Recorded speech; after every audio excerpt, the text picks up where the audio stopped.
టీమిండియాలో అతనొక dangerous batsman అని England captain Jos Buttler ఓ social media ద్వారా తెలిపాడు. అతను ఎవరో కాదు, టీమిండియా కెప్టెన్ రోహిత్ శర్మ. మొన్న జరిగిన రెండో వన్డేలో రోహిత్ శర్మ చాలా అద్భుతమైన సెంచరీతో తన యొక్క ఫామ్ను తిరిగి పొందాడు. కాబట్టి మూడో వన్డేలో అతన్ని ఎదుర్కోవడం చాలా కష్టమే అని జాస్ బట్లర్ ఓ సోషల్ మీడియా ద్వారా పేర్కొన్నాడు.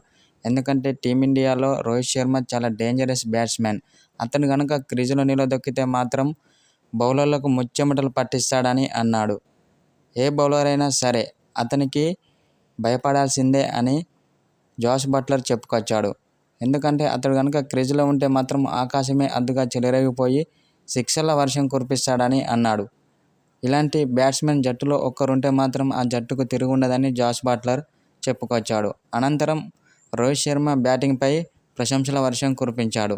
ఇలాంటి బ్యాట్స్మెన్ను నా క్రికెట్ చరిత్రలోనే చూడలేదని బట్లర్ అన్నాడు.